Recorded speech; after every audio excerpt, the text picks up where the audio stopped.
ETV Bharat के दर्शकों को मेरा नमस्कार। और आप सभी जानते हैं कि चुनाव का माहौल है। झारखंड में 3 फेज का इलेक्शन संपन्न हो चुका है। 3 सीटों, खासकर संथाल की बात करें तो राजमहल, दुमका और गोड्डा में चुनाव होना बाकी है। लेकिन अभी से ही कयास लगाए जाने लगे हैं कि इंडिया गठबंधन और एनडीए के बीच किसका पलड़ा भारी है। इस वक्त हमारे साथ झारखंड के मुख्यमंत्री चंपई सोरेन जी हैं। सर, आपका स्वागत करते हुए पहला सवाल आपसे ये जानना चाहेंगे कि आप लगातार कैंपेन कर रहे हैं, आप जमीन पर जाकर देख रहे हैं स्थिति को। बीजेपी दावा कर रही है कि पिछले बार 12 सीटें थी, इस बार हम 14 लाएंगे। आपका दावा क्या है और दलील क्या है? देश में ईटीवी भारत न्यूज का चैनल इस संवाद के माध्यम से देश और प्रदेश में इंडिया गठबंधन की लहर है। क्योंकि इंडिया गठबंधन की जो लहर है इसीलिए है कि ये एक मुद्दा रख दिया, हम क्या एक सोच रख दिया, हम क्या करने जा रहे हैं, क्या करेंगे। बेरोजगार, नौकरी, महिला को कैसे हम उत्थान, बहुत सा जो सोच अपना घोषणा कर दिया है।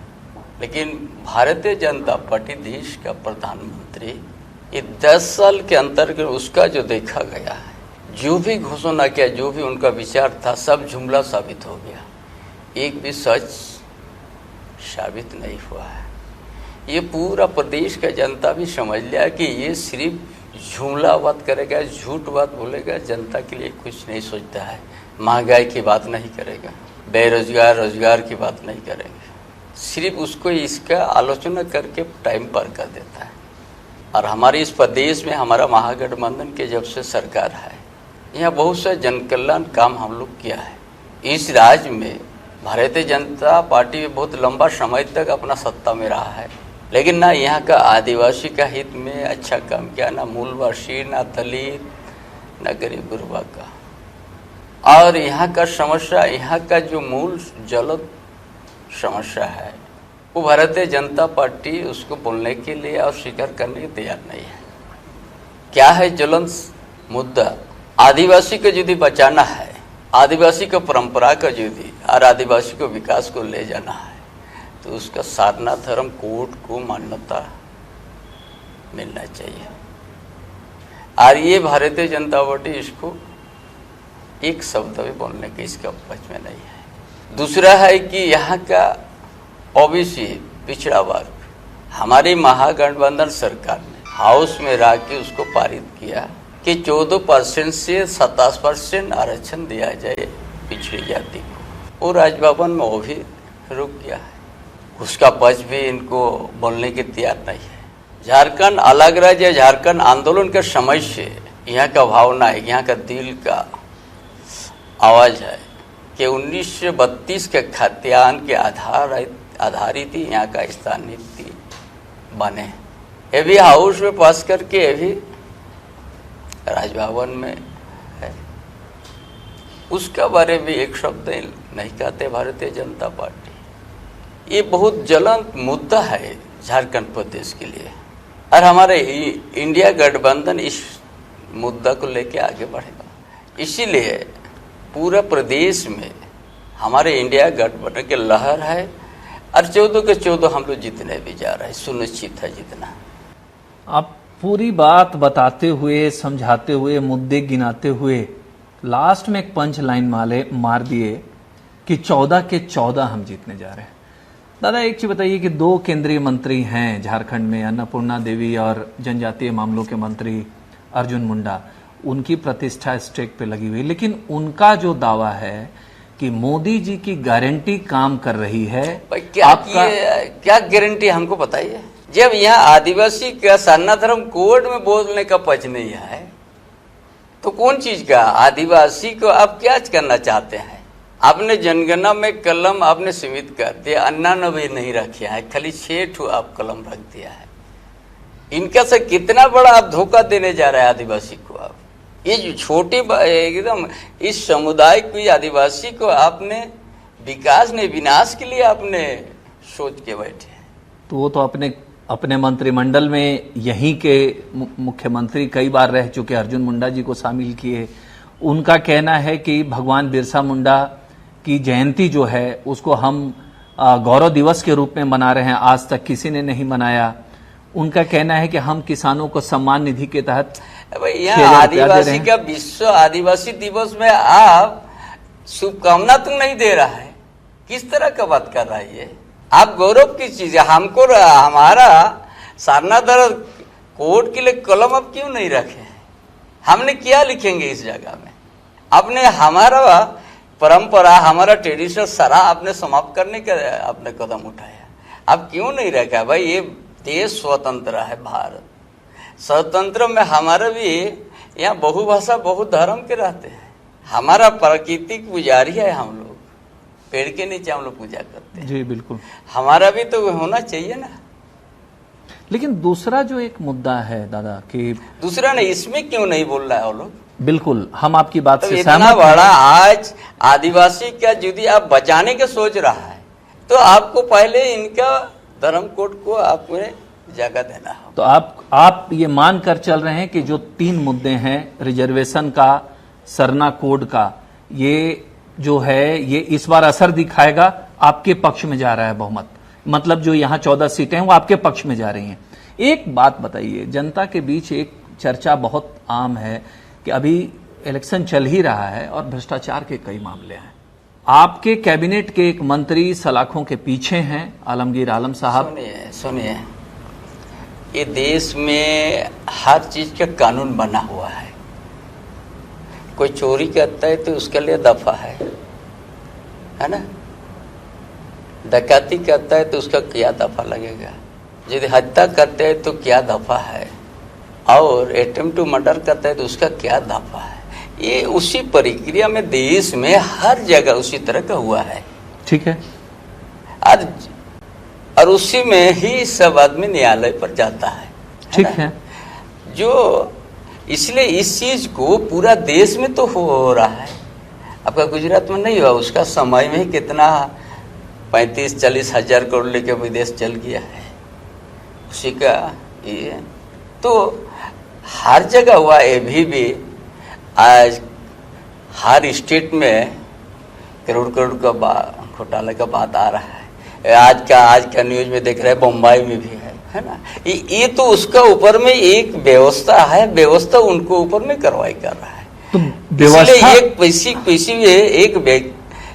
इसीलिए किसी राज्य को उस तरह से बदनाम मत करो। हर स्टेट में तो कुछ हो रहा है। ठीक है, दिल्ली में भी हुआ, आप दिल्ली में भी देखे, यूपी भी हुआ, यूपी में भी हुआ। चलिए, लेकिन आप अपने मंत्री जिन पर एक इतना बड़ा करप्शन का चार्ज लगा, आपने अभी तक उनको अपने मंत्रिमंडल से क्यों नहीं निकाला? अरे भाई, ये भी जांच चल रहा है ना, जांच चलने दीजिए ना। हमने कहा कि देश के अंदर में इसीलिए बहुत सा कानून व्यवस्था है। तो ये जो एक्शन हो रहा है ईडी का, आप क्या मानते हैं कि ये एक्शन गलत तरीके से हो रहा है?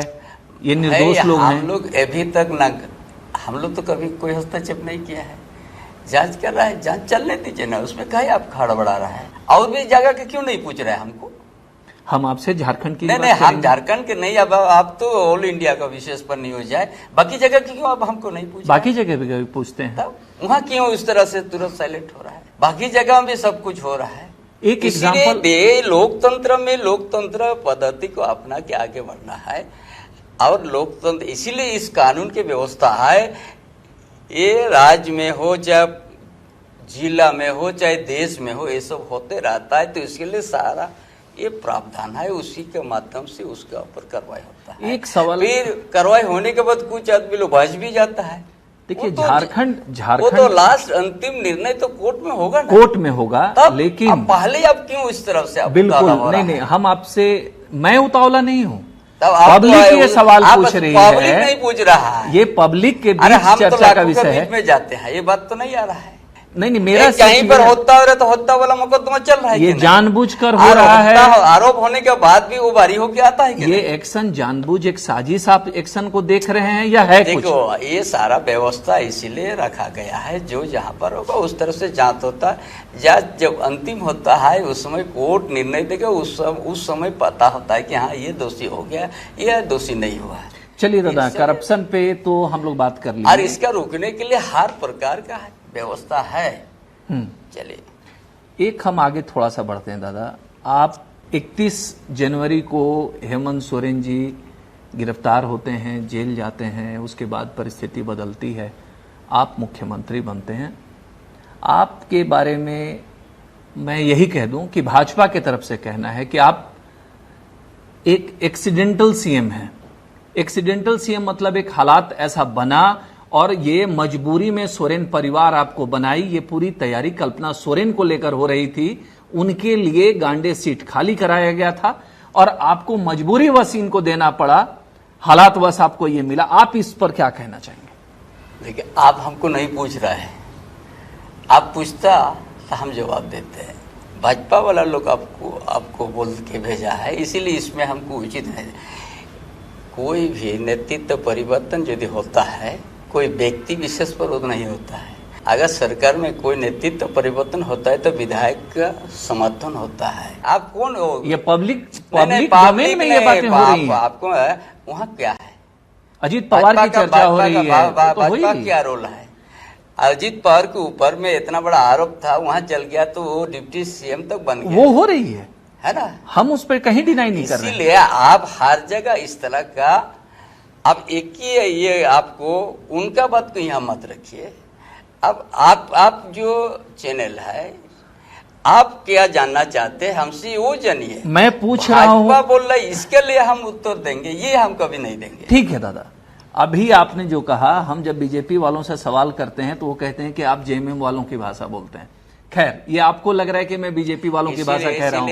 आप तटस्थ होकर, मैं तटस्थ ही हमेशा पूछता हूँ। और ईटीवी भारत की क्रेडिबिलिटी पूरे इंडिया में है कि हम लोग किसी दल, किसी पार्टी से कोई हमारा सरोकार नहीं होता है। हम जब पूछेंगे जनता के ही सवाल पूछेंगे। घटनाक्रम आपको बताया, जो भी आरोपी, जितना आरोपी ईडी के आरोपी लोग भाजपा में जाने के बाद उसके बाद क्यों रुक जाता है? वॉशिंग मशीन जो बोलते हैं, वॉशिंग मशीन में चले जाते हैं। वो आपकी दृष्टि वो कहते हैं नहीं, ये पब्लिक के बीच चर्चा है कि ये बीजेपी में लोग जाते हैं तो वॉशिंग मशीन, वो वॉशिंग मशीन है। चलिए, वो भी चर्चा होती है। मुझे एक चीज बताइए, ऐसा मुद्दा सामने मत लाइए जो आप भी बोल नहीं पाइएगा। अच्छा, एक चीज बताइए, सरकार बनी, अभी कल्पना जी बहुत सक्रिय हैं, दिल्ली में भी गई, मुंबई में भी गई और गांडे उपचुनाव भी वो लड़ी हैं। और सुदीव्य सोनू एक प्रोग्राम में उन्होंने कहा था कि आप सीएम के पैरेलल एक नेता को जिताने जा रहे हैं, गांडे बदलेगा। ये सीएम का पैरेलल नेता क्या होता है? आप ही के दल के एक विधायक का ये स्टेटमेंट है, तो सीएम के पैरेलल कोई नेता कैसे हो सकता है? सीएम तो एक होते हैं, इसको आप क्यों आपका नेता बोल रहे हैं? वो हम पहले ही बता दिया, कोई भी इस पद में आता है तो वहाँ आपका सभी विधायक का समर्थन, सभी दल का समर्थन, उसके बाद ही आप जाइएगा। कोई व्यक्ति, एक व्यक्ति, दो व्यक्ति बोलने से कोई होने वाला नहीं है। इसलिए इस तरह का प्रश्न का जवाब हम देना उचित नहीं समझते। दादा, आप सिंहभूम के टाइगर कहे जाते हैं। एक डुमरी में थे जगन्नाथ दा, वो खैर उनके साथ ऊपर वाले ने एक तरीके से नाइंसाफी कर दी, वो समय से पहले चले गए। आप झारखंड आंदोलन में बहुत सक्रिय रहे हैं, आपकी एक अलग पहचान है झारखंड में, और संभव है कि इसी वजह से जब हालात बने तो आपको सीएम के रूप में विधायक दल ने सामने चुनकर रखा और आप सरकार सत्ता अच्छे से चला भी रहे हैं, इसमें कहीं कोई सवाल नहीं उठा। आपके बारे में एक प्लस पॉइंट कहा जाता है कि आप समय के बड़े पाबंद हैं और समय को बहुत अच्छे से एग्जीक्यूट करते हैं, फॉलो करते हैं। आप एक सवाल बताइए, मैं पब्लिक का सवाल पूछ रहा हूं, किसी पार्टी का सवाल नहीं पूछ रहा हूं। कल्पना सोरेन चुनाव लड़ रही हैं, क्या ये माना जाए कि चुनाव जीतने के बाद ये चंपई सोरेन जी जिस तरीके से कहा जा रहा है, जो पब्लिक के बीच में ये चर्चा होती है, क्या कल्पना सोरेन को तैयार किया जा रहा है यहां कमान देने के लिए? देखिए, सबसे पहले तो आप थोड़ा सवाल रखने में चूक गया। ये पार्टी सिंबल पर रहा है, पार्टी लड़ा रही है उसको, ठीक है, निर्दलीय नहीं लड़ रही है। हाँ ठीक है, इसीलिए वो लड़ रही है नहीं, पार्टी उनको अधिकृत किया वहां लड़ने के लिए, ठीक है, संगठन है। बिल्कुल, बिना संगठन से कोई कहीं पर नहीं लड़ सकता। जैसे हमारा कुछ साथी लोग पार्टी में रह के लड़ रहे, उसको निष्कासित करना पड़ा ना हमको। ये पार्टी अधिकृत किया है, इसीलिए गांडे से चुनाव लड़ रहे तो हैं। उनके लिए प्लॉटिंग तो दादा पहले से तैयार हुआ था। जब वो इस्तीफा सीएम जब गिरफ्तार नहीं हुए थे हेमंत सोरेन जी, उसके पहले सीट खाली की गई थी। तो वो तो मालूम ही है कि उनके लिए पूरी प्लॉटिंग की गई थी। जिस हिसाब से सोच रहे हैं हम उस हिसाब से नहीं सोच रहे हैं। उसका पहले भी हम उसको राज्यसभा हम लोग भेज दिया, वहाँ का विधायक को रिजन किया था। हाँ ठीक है ना, उनको तो गिफ्ट मिला, वो राज्यसभा गए। इसीलिए हर पार्टी का कुछ रणनीति ऐसा है जो हर समय हम लोग पार्टी का राजनीति, पार्टी का रणनीति कोई सार्वजनिक थोड़ी करते हैं। जो आप अपना जिस सोच से सर हम उसका विपरीत हम सोच के बैठा हुआ है। इसीलिए ये सब पार्टी का रणनीति है। एक बड़ा पार्टी का रणनीति के अंदर कोई पहले सार्वजनिक नहीं होता या ना कोई करता है। चलिए हम मान गए, तो पार्टी आप नहीं चला पाइए। मैं समझ गया आप इस बात को। एक सवाल बताइए कि हाल के दिनों में कई बार आप जेल गए हैं, वहां हेमंत जी से मुलाकात भी हुई है।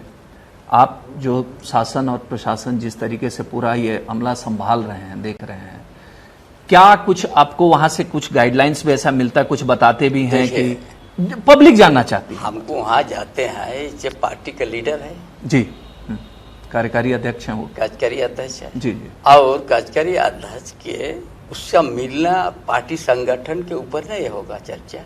संगठन को लेकर पहला तो चर्चा होती है। संगठन का चर्चा होगा। ये भी ऐसा भी परिस्थिति है, चुनाव का समय है जी जी। इस चुनाव के समय में बहुत कुछ चर्चा होना है, तो पार्टी संगठन की ही चर्चा में हम लोग किया है अभी तो जो, क्योंकि ये चुनाव के बीच में हुआ है।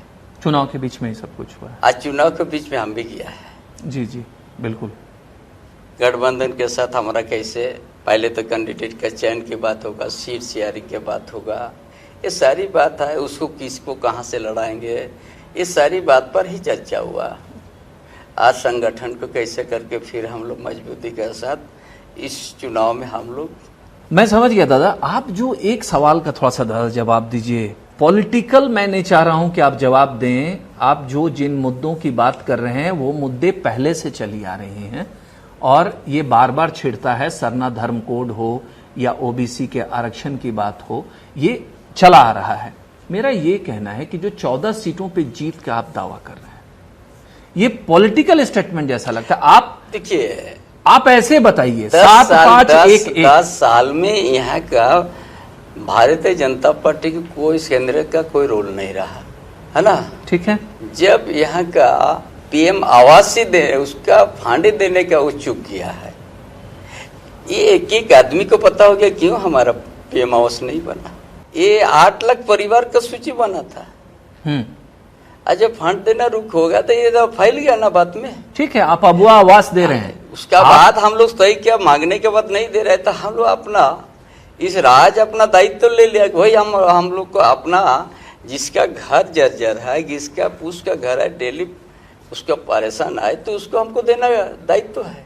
तो अपना बल पर हम लोग शुरू किया। आप अपने बल पे अबुआ आवास शुरू किए। सरकार जब आपकी बनी तो आप हर जगह घूमे भी, दिखा भी। मेरा सिंपल ये कहना है जो 14 सीट, मैं बार बार कह रहा हूं दादा, अगर आप जवाब दे दें तो बहुत बेहतर हो।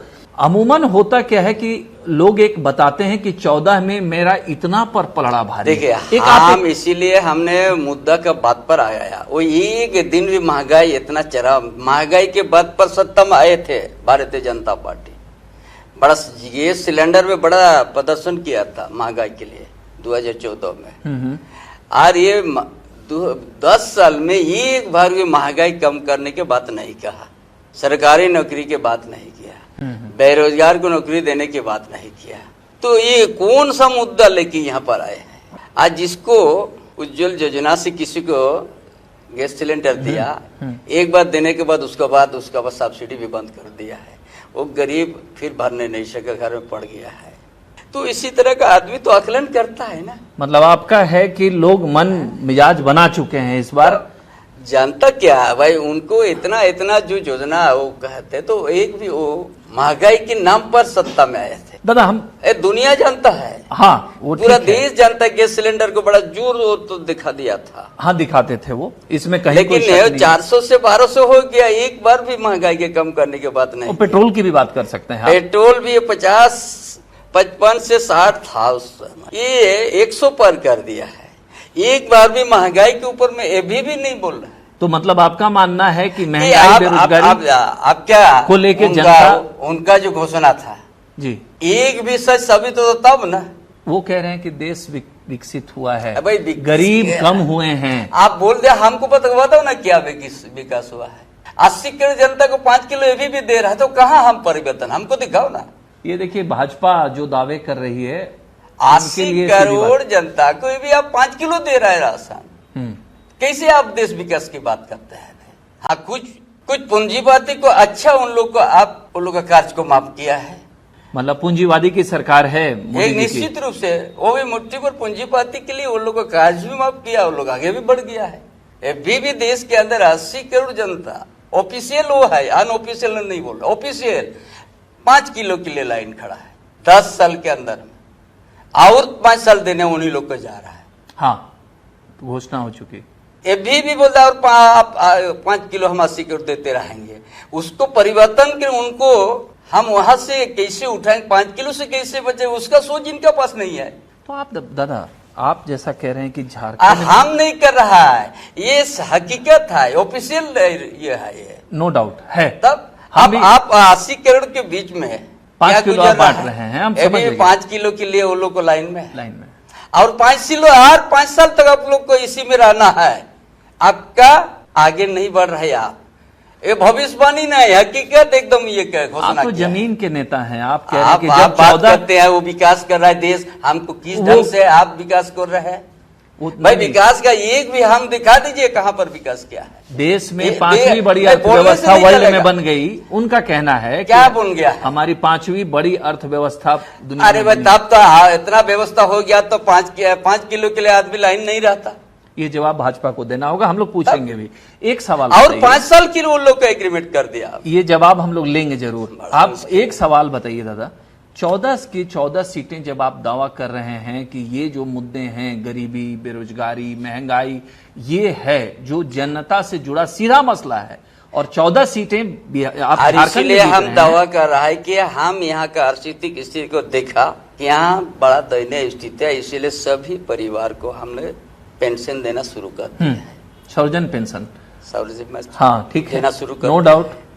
शिक्षा को हमने बढ़ावा दे दिया है, ठीक है ना, कि बिना शिक्षा से ये परिवार। आप देखिए दादा, मॉडल स्कूल बना रहे हैं, आप ग्राम गाड़ी योजना शुरू कर रहे हैं, आप बिरसा हरित ग्राम योजना शुरू कर रहे हैं, सारी चीजें हैं, मैं जान रहा हूं। मैं और हम एरीगेशन को भी हमने तेजी बढ़ा दिया कि हम पाइपलाइन से हर खेत में पानी पहुंचाएंगे। एक किसान एक दिन अपना पैर से खड़ा होके, एक प्राकृतिक पर भरोसा है, इसको हम कृत्रिम का व्यवस्था करके इसको अच्छा हम अनाज उपजाऊ करेंगे, एक दिन ये किसान देश को खिलाएगा अनाज, उस तरह से बनाने का हमारा कर रहे हैं और हम धरातल पर शुरू कर दिया है। इसलिए आप 14 सीटों पर जीत का दावा कर रहे हैं। लेकिन दादा एक सवाल, अगर 4 जून को जैसा आपका दावा है इंडिया गठबंधन मेजोरिटी गेन करता है, जो आप कह रहे हैं कि हम यहाँ 14 हैं, तो बिहार में भी आपका अलायंस काम कर रहा है, वहां भी आप, तो अगर आप वहां मेजोरिटी गेन करते हैं तो आपका पीएम कौन है, कौन होगा पीएम?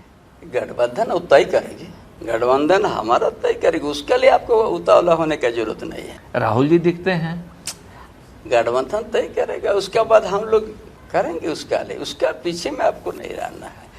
ये आप देश के हित में ये 10 साल में सभी चीज जुमला साबित हुआ, झूठ साबित हुआ, खाली ढिंडोरा पाक बोलने से तो नहीं। मोदी जी तो कह रहे हैं 400 पार इस बार, वो बोलने में क्या होता है, यहाँ भी तो 2019 विधानसभा में 65 पार जैसा पहुंच रहा था कि 80 भी पहुंच गया, 25 में रुक गया था ना। ये 400 जो पार बोल रहा है 500 पहुंच रहा है, ऐसा लग रहा है। 400 के बाद 500 ना होता है और 543 है, है ना जी।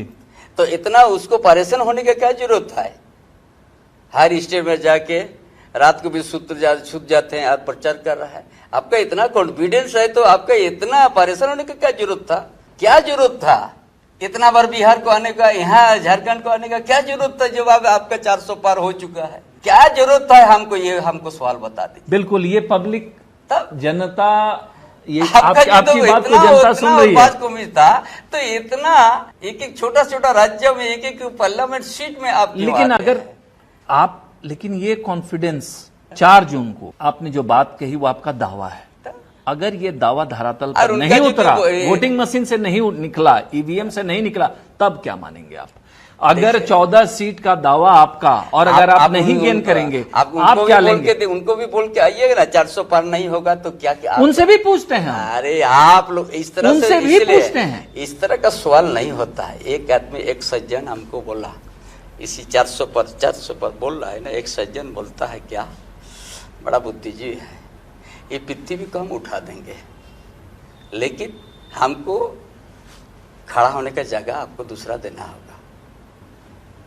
उस तरह का बात है, विश्व गुरु बनना और ये सब करना।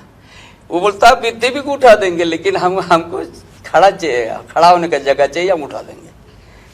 देखिए, समझ ले आना। नहीं बहुत बहुत धन्यवाद दादा।